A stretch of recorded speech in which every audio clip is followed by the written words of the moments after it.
Hello. यह video the Hindu में प्रकाशित जो एक लेख पर है, जो 19 जुलाई को 2024 को प्रकाशित हुआ। इस वीडियो में हम जो डिस्कस करेंगे, एक तो फाइनेंस कमीशन क्या है, इससे संबंधित कौन कौन से आर्टिकल्स हैं। जैसे हम जानते हैं ये संवैधानिक निकाय है, कॉन्स्टिट्यूशनल बॉडी है, और फाइनेंस कमीशन के क्या फंक्शन होते हैं, ये किस आधार पर इसके क्या पैरामीटर्स होते हैं, जिसके जो राज्यों को जो है रेवेन्यू, जो टैक्स, जो प्रोसीड्स है, टैक्स प्रोसीड यानी करों से आने वाली जो आगत है, इनकम है, वो कैसे राज्यों को दी जाती है, क्या फार्मूला है उसका, उसको डिस्कस करेंगे। केंद्र और राज्यों के बीच जो करों के बंटवारों को लेकर जो टैक्स प्रोसीड्स हैं, करों से आने वाली जो आगत हैं, इनकम है, उसको लेकर क्या मतभेद हैं, क्या फ्रिक्शंस हैं, और साथ में लास्ट में डिस्कस करेंगे तो केंद्र और राज्यों के बीच क्या मुख्य डिसएग्रीमेंट है, असहमतियाँ हैं, उसको भी डिस्कस करेंगे। और जैसा हम जानते हैं कि केंद्र और राज्यों के बीच वित्तीय बंटवारे को लेकर एक प्रकार से तनाव रहता है, और वर्तमान में केरल सरकार जो है सुप्रीम कोर्ट में भी केस दायर किया है। देखते हैं उसका क्या डिसीजन आता है। अच्छा, आर्टिकल 280 भारतीय संविधान में अनुच्छेद 280 वित्त आयोग के गठन से संबंधित है, और 281 में रिकमेंडेशन है, रिकमेंडेशन से संबंधित है, वित्त आयोग की सिफारिशों से संबंधित है। और ये संविधान के 12वें भाग में है, जिसको एक संवैधानिक निकाय, जैसे मैंने कहा है, कॉन्स्टिट्यूशनल बॉडी है फाइनेंस कमीशन, 12वें भाग में आता है, और दो आर्टिकल से मेनली संबंधित है, 280 एंड 281। जो वर्तमान में जो फाइनेंस कमीशन का गठन हुआ है वो 16वां है, और इसके जो चेयरमैन हैं अरविंद पनगड़िया हैं, जो नीति आयोग के वाइस चेयरमैन भी रह चुके हैं। फॉर्मर है, पूर्व जो है भूतपूर्व, जिसको आप कह सकते हैं नीति आयोग के वाइस चेयरमैन भी रहे हैं। इन्हीं को 16वें वित्त आयोग का चेयरमैन, अध्यक्ष बनाया गया है। 16th फाइनेंस कमीशन दिसंबर 2023 को इसका गठन किया गया, और 2025 तक, अक्टूबर 2025 तक ऐसी आशा है कि यह आयोग जो है अपनी रिपोर्ट सौंप देगा, और इस आयोग की जो रिपोर्ट अक्टूबर 2025 में आएंगी वो 1 अप्रैल 2026 से अगले 5 वर्षों तक जो है लागू होंगे। ये सिफारिशें जो भी रेकमेंड करेगा आयोग। फिलहाल ये अपने जो है कार्य कर रहा है, और अक्टूबर 2025 में सिफारिशें देगा, और सिफारिशें 1 अप्रैल 2026 से अगले 5 वर्ष तक प्रभावी रहेंगी। अच्छा, what is the finance commission? जैसे हम जानते हैं ये संवैधानिक पीठ है। आर्टिकल 280 में इसके गठन से संबंधित है, 218 में इसके द्वारा जो सिफारिशें होती हैं उसका मेंशन है। ये 5 सदस्यीय एक निकाय होता है, जिसमें एक अध्यक्ष होता है, चेयरमैन होता है, और 4 अन्य सदस्य होते हैं, और इनकी जो नियुक्ति करते हैं वो भारत के राष्ट्रपति, appointed by the president. They hold office for such period as specified by the president in his order. ये अपने पद पर उस अवधि तक बने रह सकते हैं जो कि राष्ट्रपति के आदेश में विनिर्दिष्ट हो, यानी कि राष्ट्रपति के आदेश में ये उल्लेखित होगा कि ये आयोग जो है के पदाधिकारी जो है कब तक अपने पद पर बने रहेंगे। आज ये जो है एलिजिबल फॉर रीअपॉइंटमेंट, यानी कि आयोग के अध्यक्ष और सदस्य पुनः नियुक्ति के पात्र हैं, उनको जो है दोबारा भी हो सकता है, एलिजिबल है, वो अर्ह हैं, योग्य हैं पुनर्नियुक्ति के। The constitution authorize the parliament to determine the qualification of members and the manner in which they should selected. देखिए हमारे संविधान में वित्त आयोग के गठन का जो प्रावधान है आर्टिकल 280 में है, लेकिन उसमें जो ये चार सदस्य और एक अध्यक्ष, यानी कि टोटल 5 लोग, किस आधार पर चयन होगा, उनके क्या क्वालिफिकेशन होगी, ये जिम्मेदारी हमारे संविधान ने संसद पर जो है सौंप दी है। और संसद ने क्वालिफिकेशन और किस ढंग से इन लोगों का जो चयन होगा, इसके लिए वित्त आयोग अधिनियम 1951 पारित किया, ये मतलब है। यानी कि संविधान में लिखा नहीं, लेकिन संविधान ने ये चीज़ लिख दी कि संसद इसका कानून बनाएगी कि इसमें जो 5 सदस्य हैं टोटल, अध्यक्ष और सदस्य मिलकर, वो उनकी क्या योग्यताएं होंगी और उनका चयन किस ढंग से किया जाएगा, ये संसद के ऊपर होगी। और उसी के अनुपालन में संसद ने फाइनेंस कमीशन एक्ट 1981 पारित किया और इस प्रकार इनका जो है गठन होता है आयोग का। Finance commission recommends how tax revenues collected by the central government should be distributed among the centre and various states. वित्त आयोग की जो मुख्य कार्य है जो है, इसकी ये सिफारिश करता है कि जो टैक्स रेवेन्यू यानी कि करों से जो राजस्व प्राप्ति हो रहा है, करों से जो धन आ रहा है करों के माध्यम से, collected by the central government, केंद्र के द्वारा, केंद्र की सरकार के द्वारा करों से राजस्व का जो संग्रह हो रहा है, should be distributed among the centre and various state. उसको कैसे केंद्र और राज्यों के बीच बंटवारा होगा और राज्यों के बीच कैसे बंटवारा होगा, तो ये चीज होता है। इसकी यही काम है, मेन फंक्शन इसका है। कर राजस्व का संग्रह जो केंद्र सरकार कर रही है, वो फेडरल यूनिट्स जो हैं, यानी कि राज्य हैं, कि कैसे उनको कितना परसेंटेज आएगा और उसके क्या क्राइटेरिया होंगे, क्या पैरामीटर होंगे, इसको सिफारिश करती है। The centre is not legally bound to implement the suggestion made by the finance commission. साथ में ये भी है, आयोग का काम सिफारिश देना, लेकिन केंद्र की सरकार बाध्य नहीं है, कानूनी रूप से लीगली बाउंड बाध्य नहीं है कि आयोग के द्वारा जो सिफारिश से सुझाव दिए गए हैं उनको लागू करे, ये मतलब है। अच्छा, आगे देखते हैं, how does the commission decide. अब सवाल है कि क्या वो पैरामीटर्स हैं, हालांकि ये इकोनॉमिक्स का टाइम है, ये फार्मूला जो है इकोनॉमिक्स में पढ़ाया जाता है, क्या पैरामीटर्स हैं, क्या क्राइटेरिया हैं, उसके आधार के how does a commission decide, कैसे डिसाइड करता है कि किस राज्य को कितना जाएगा, केंद्र कैसे उसका जो है डिस्ट्रीब्यूशन करेगा। What proportion of the centre's net tax revenue, कुल जो कर राजस्व है, goes to state overall. Vertical devolution होता है, वर्टिकल माने ऊर्ध्वाधर और डिवोल्यूशन का माने हस्तांतरण, यानी कि केंद्र से जो राज्यों को आएगा टैक्स रेवेन्यू, उसको वर्टिकल डिवोल्यूशन यानी कि ऊर्ध्वाधर हस्तांतरण कहेंगे। And how this share for the state is distributed among various state, लेकिन राज्यों के बीच जो होगा बंटवारा उसको हॉरिजॉन्टल डिवोल्यूशन कहते हैं, क्षैतिज हस्तांतरण धन का। यानी कि वर्टिकल में क्या है, वर्टिकल में केंद्र से राज्यों को आएगा, केंद्र को राज्यों, लेकिन प्रत्येक राज्य को, सभी राज्यों को समान वो नहीं मिलेगा, राज्यों को भी अलग अलग मिलेगा, उसके कुछ पैरामीटर हैं, तो सभी राज्यों को समान धनराशि नहीं मिलेगी।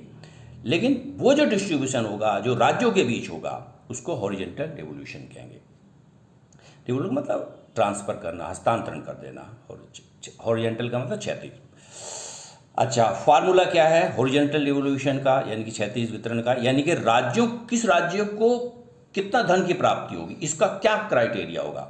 ये है, शॉर्ट में है, स्टेट की पॉपुलेशन कितनी है, ये है, फर्टिलिटी लेवल क्या है, इनकम का क्या है स्तर, ज्योग्राफी कैसी है, एटसेट्रा। तो ये कुल मिलाकर इसमें 5-6 पॉइंट होते हैं, 5-6 होते हैं जो इकोनॉमिक्स वगैरह में पढ़ाए जाते हैं कि राज्यों को, किस राज्य को कितनी जो है केंद्र सहायता जो क्या कहते हैं वित्त आयोग जो सिफारिश करेगा, उस आधार पर केंद्र की सरकार राज्यों को कितना धन देगी। जैसे पंजाब को कुछ और मिलेगा, आसाम को कुछ और मिलेगा, तमिलनाडु को कुछ धनराशि अलग मिलेगी, सभी राज्यों को भिन्न भिन्न राशि दी जाएगी। तो ये पैरामीटर्स हैं जिसके आधार पर तय होता है। कभी वक्त मिला तो इसको फिर डिटेल में इस पर एक अलग से वीडियो बनाएंगे, फिलहाल यहाँ संभव नहीं है। अच्छा, वर्टिकल डिवोल्यूशन, यानी कि वर्टिकल डिवोल्यूशन में केंद्र ने राज्यों को 13वें 14वें 15, ये तो 16वां इस वक्त 15वां समाप्त हो जाएगा, और 16वां जो है जैसे कि 2026 अप्रैल 1 अप्रैल 2026 से लागू होगा। लेकिन द हिंदू में ये भी निकला है कि 13वें 14वें 15वें फाइनेंस कमीशन ने कितना केंद्र ने मतलब कितना राज्यों को दिया है, यानी कि वर्टिकल डिवीजन में सेंटर स्टेट को कितना पैसा दिया है, कितना रेवेन्यू टैक्स रेवेन्यू दिया है, 32%, 42%, 41%। ये जो आंकड़े हैं द हिंदू में निकले हैं, जैसे मैंने कहा हिंदू से बनाया गया ये वीडियो। इसके अतिरिक्त additional grants for certain scheme bye the centre, इसके अलावा भी केंद्र जो है कुछ अतिरिक्त अनुदान देता है, अतिरिक्त धन देता है कुछ निश्चित योजनाओं में केंद्र के द्वारा राज्यों में को दी जाती है, जिसमें केंद्र और राज्य दोनों मिलकर अपना अपना सहयोग करते हैं। तो एडिशनल ग्रांट भी होते हैं, यानी कि वित्त आयोग की सिफारिशों के अतिरिक्त भी अतिरिक्त अनुदान दिए जाते हैं। The 16th finance commission is also expected to recommend ways to augment the revenues of local bodies such as panchayat and municipalities.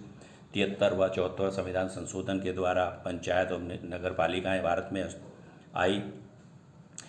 तो ये जो 16वां आयोग है, वित्त आयोग से ये भी आशा की जा रही है कि जो स्थानीय निकाय हैं वो अपने राजस्व को, रेवेन्यू को ऑगमेंटमेंट बढ़ाने के लिए क्या सिफारिश, कौन कौन से सिफारिश करेगी, वो बताएगी, वेज बताएगी, ढंग बताएगी, तरीके बताएगी कि किस प्रकार से स्थानीय निकाय यानी कि पंचायतें और नगर पालिकाएं अपने राजस्व में वृद्धि करें। इस प्रकार की सिफारिश करने के जो है ढंग बताएगी, यानी कि उस प्रकार से सिफारिश करेगी आप इस तरह से अपना राजस्व बढ़ा सकते हैं। तो फाइनेंस कमीशन से की जाती है और ये जनरली करते भी हैं, ऐसा है। अच्छा, okay. Why is there friction between the centre and state? सबसे बड़ी दिक्कत यही है, राज्यों की शिकायत रहती है कि केंद्र की जो सरकार है वो क्या कहते हैं पक्षपात करती है, खासकर ऐसे राज्यों में जहां उस केंद्र मतलब केंद्र में जिस पार्टी की सरकार है और राज्यों में उस पार्टी की ना किसी अन्य पार्टी की सरकार है। और ख़ासकर दक्षिण भारत के जो राज्य हैं, केरल हैं और आपके तमिलनाडु हैं, ये अक्सर इस बात का, पश्चिम बंगाल अगर पूर्व में देखें तो यहाँ पर जो है बीजेपी की सरकार नहीं है, ये अक्सर केंद्र सरकार पर पक्षपात का आरोप लगाते हैं कि ये जो है समुचित धनराशि नहीं दी जाती है। तो एक घर्षण, एक मतभेद चल रहा है, फ्रिक्शन चल रहा है भारत में फाइनेंशियल रिलेशंस को लेकर, वित्तीय संबंधों को लेकर। अच्छा, सेंटर के जैसे इसमें हमने ये सेंटर स्टेट, यानी कि सेंटर के मेजर जो क्या कहते हैं आय के स्रोत हैं, आयकर है, निगम कर है, जीएसटी एट्सेट्रा है। स्टेट के sale of goods such a liquor and fuels, मद्यपान यानी कि लिकर क्या कहते हैं वाइन समझते हैं, फ्यूल्स ईंधन पर के सेल पर जो है राज्य की जो आय है, जो जहाँ हिंदू में निकला था उसी को मैंने लिखा है कि कहने का मतलब है कि राज्य के आय के मेन स्रोत माने गए हैं और केंद्र के और राज्यों के ये। अच्छा, centre does not give enough funds to the state to match with the scale of their responsibility, education, health care and police. इसमें क्या education, health care and police.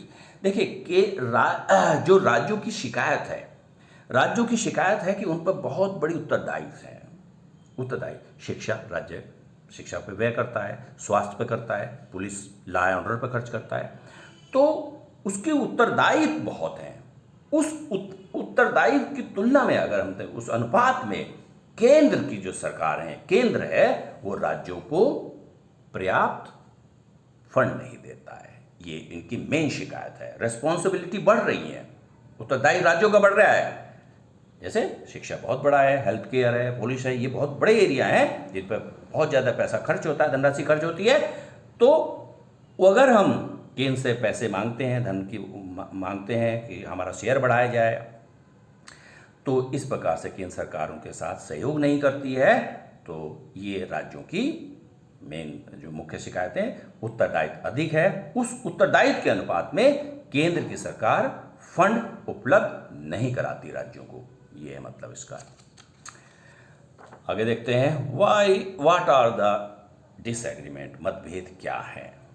ये थोड़ा सा उसी पहले वाले पॉइंट के ही आगे का है ये आगे point. The state and the centre often disagree on what percentage of total tax proceed.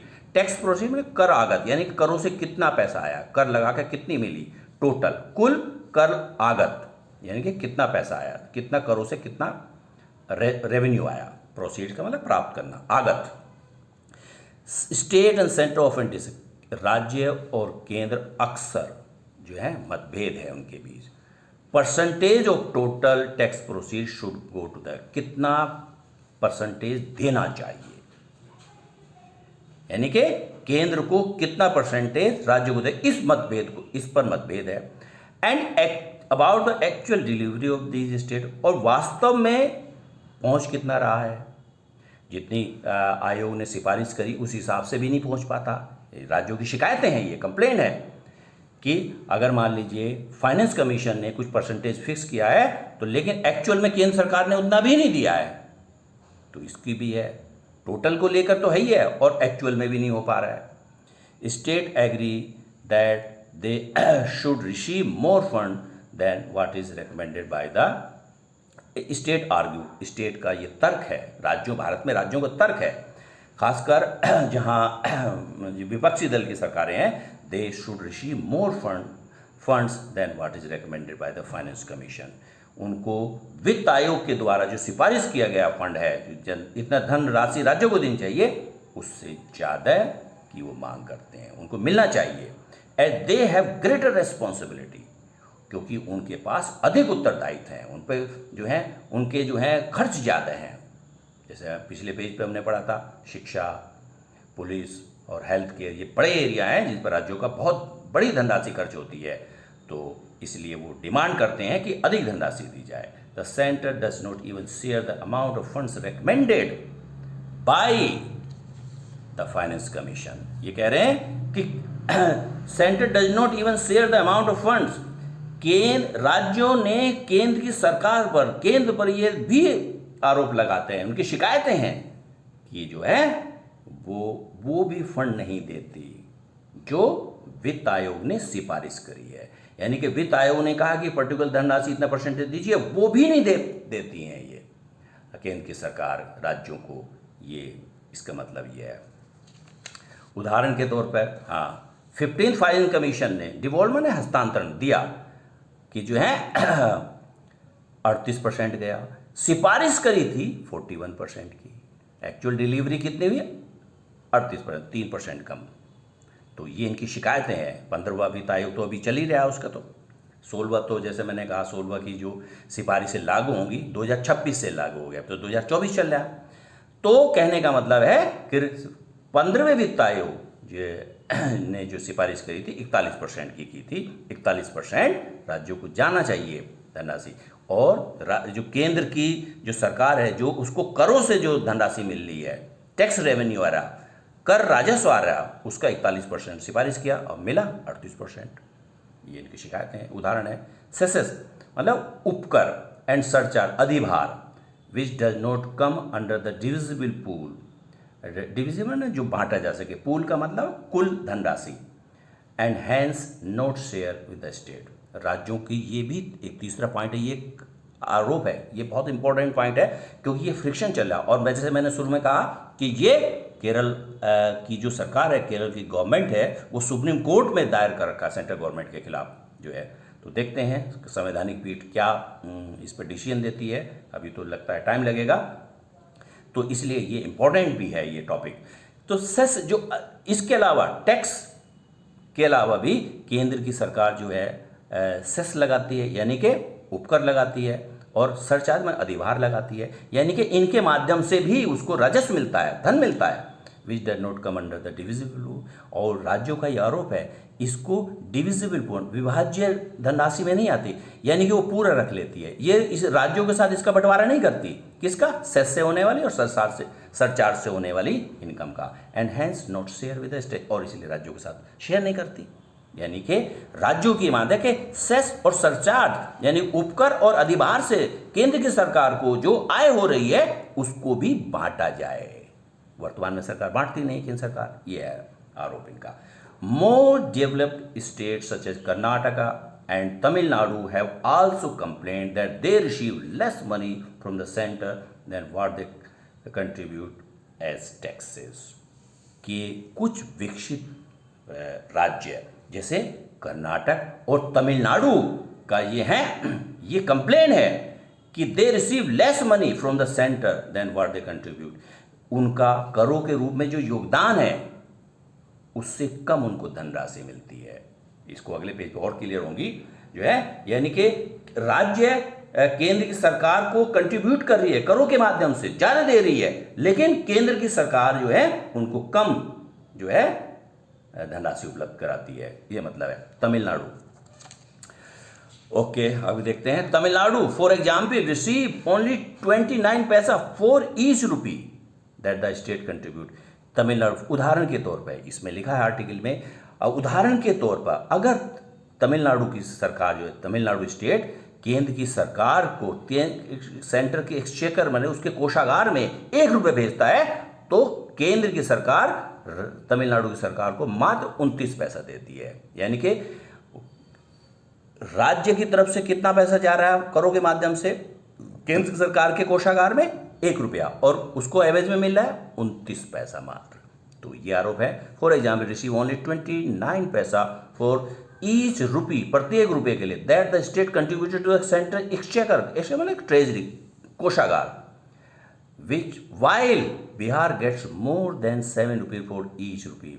और इसमें यह भी लिखा है कि बिहार को 1 रुपये के एवज में 7 रुपये। अब आप देखिए, उनको 1 रुपये के में 29 पैसा मिला, बिहार को 1 रुपये के में 7 रुपये प्राप्त होती है।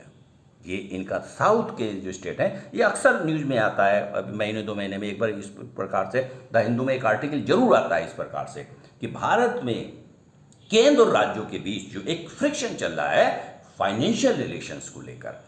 तो ये बहुत इंपॉर्टेंट एक उदाहरण कह सकते हैं। 1 रुपये की अगर बिहार की सरकार केंद्र सरकार को 1 रुपया दे रही है जो है कर के रूप में उनके कोषागार में, तो एक प्रकार से उनको योगदान है, और केंद्र उनको मिल रहा है केंद्र से 7 रुपये।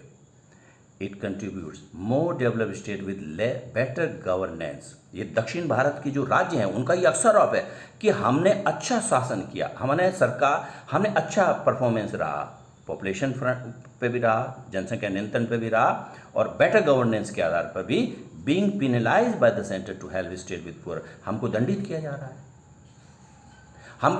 हम ज़्यादा आपको कंट्रीब्यूशन कर रहे हैं, जनसंख्या नियंत्रण भी हमने कर रखा है और जो है और बेटर गवर्नेंस हम दे रखे हैं, लेकिन हमको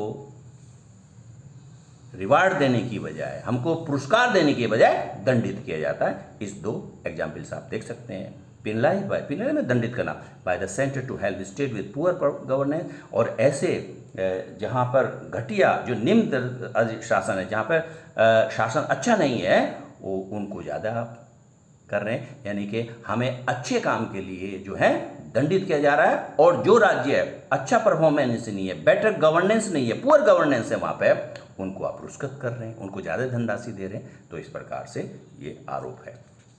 आगे देखते हैं। Some critics also believe that the Finance Commission, FCM में finance whose member are appointed by the center, जैसे हम जानते हैं केंद्र की सरकार सिफारिश करती है और राष्ट्रपति नियुक्त करता है बेसिकली, लेकिन केंद्र सरकार का हस्तक्षेप होता है। कुछ आलोचकों का ये भी मानना है, some critics also believe, विश्वास करते हैं, that the Finance Commission whose member are appointed by the center may not be fully independent, वो स्वतंत्र नहीं है, स्वतंत्र रूप है, केंद्र के द्वारा, केंद्र की सरकार उनको नियुक्त करती है, तो केंद्र के कहीं ना कहीं दबाव में रहते हैं, and immune for political influence, और वो राजनीतिक प्रभाव से प्रतिरक्षित नहीं है, यानी कि उसमें दबाव में रहते हैं। इम्यून माने प्रतिरक्षित रहना, उसका कोई असर ना होना। तो नोट लगाए तो इसका मतलब पॉलिटिकल इन्फ्लुएंस से जो है वो बचे हुए नहीं है। राजनीतिक जिन लोगों ने जी केंद्र की जो पार्टी है उनके पार्टी के उन पार्टी की वजह से वो वित्त आयोग के अध्यक्ष और मेंबर बने हैं, तो उनके प्रभाव में रहते हैं, वो स्वतंत्र रूप से काम नहीं कर पाते, ये भी आरोप लगता है। ओके।